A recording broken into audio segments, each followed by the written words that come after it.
We are consciousness. All that is, has been, and ever will be. There is nothing to fear. Whatever happens, we are always that. Mind fears, because it's programmed to fear.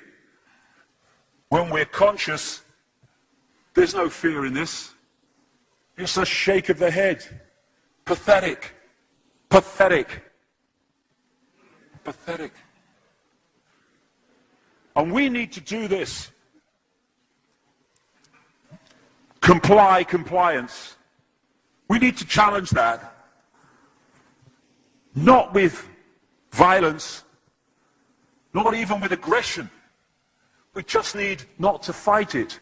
We need to walk away, because without our acquiescence, it cannot survive.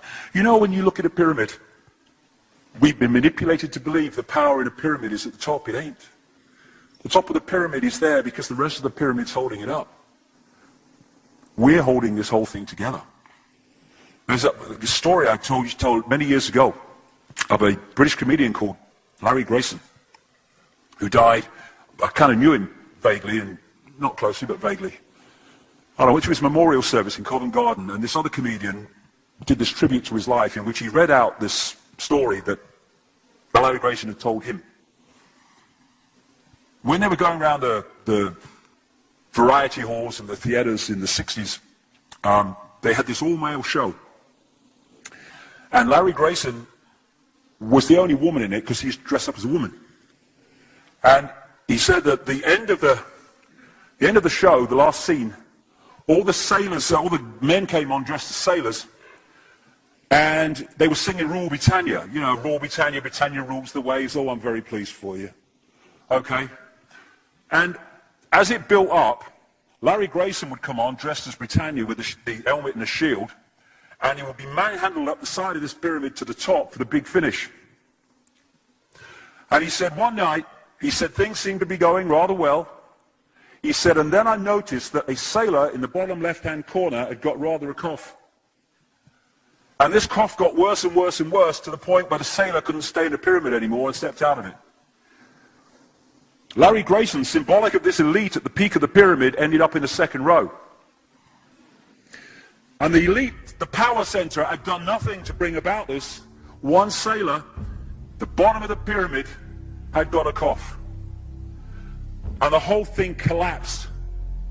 And I listened to that and I thought, my God, yes, that's it. We, the powerless people, are holding the powerful people up there, and they know that.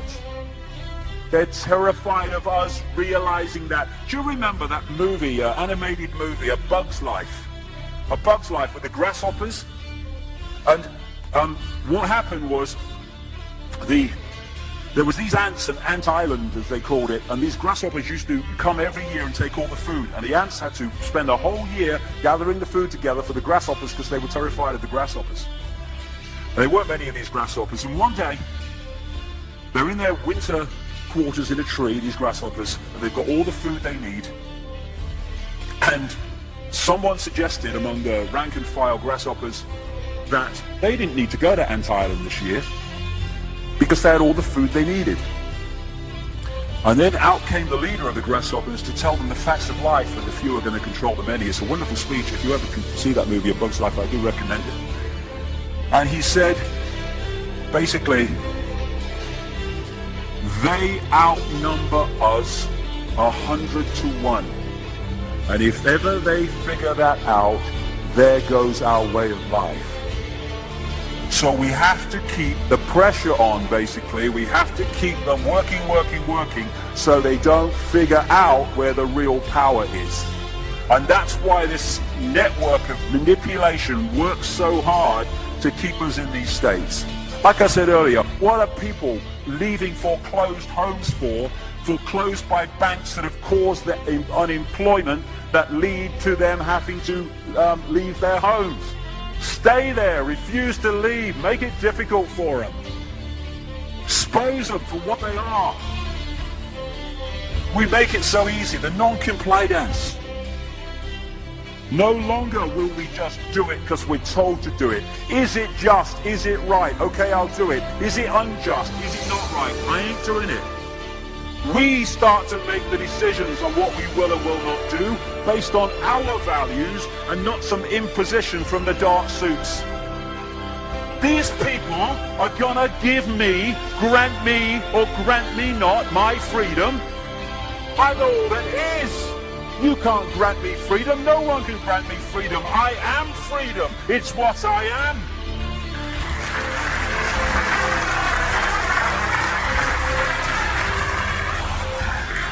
The big question, what would consciousness do?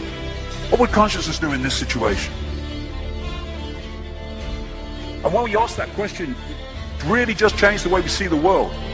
Not what would I do, mind, or frightened. What would consciousness do? You know, this is a great line. If it's not right, don't do it. If it's not true, don't say it. And what would transform this world overnight is if we started doing what we knew to be right in the situations we face, instead of what we think is right for us in the moment. Not what are the consequences for me, or what's the best thing for me, how do I get the best deal out of this? What is right? What is just in this situation? If we started making decisions based on that, the world would transform overnight. These are very simple things. If we want a world of peace, then we need to be peaceful. We don't need to fight for it. We just need to be peaceful, and we'll bring that about.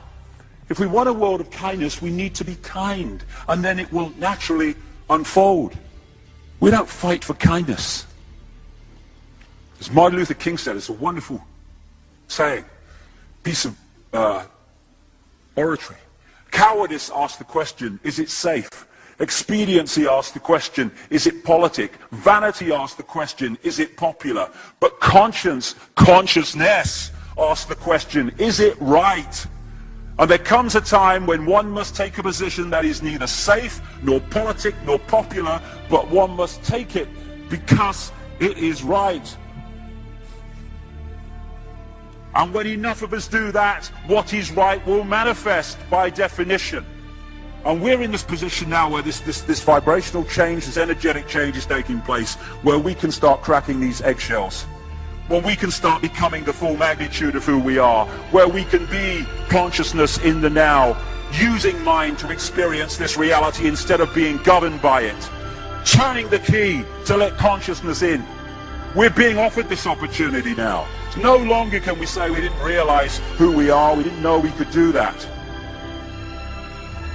I was kind of waking up one day, and I saw this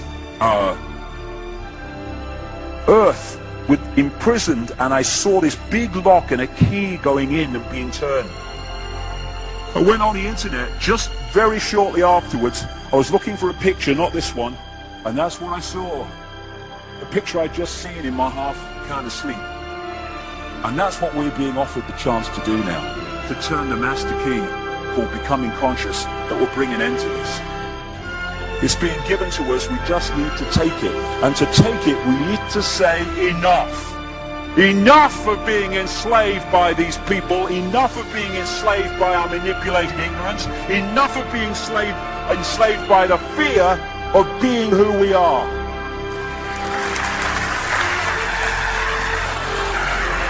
Enough! It is time to fly. It is time to fly. Thank you very much.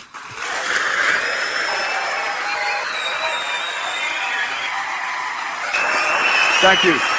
Thank you very much. Thank you. Thank you. Thank you.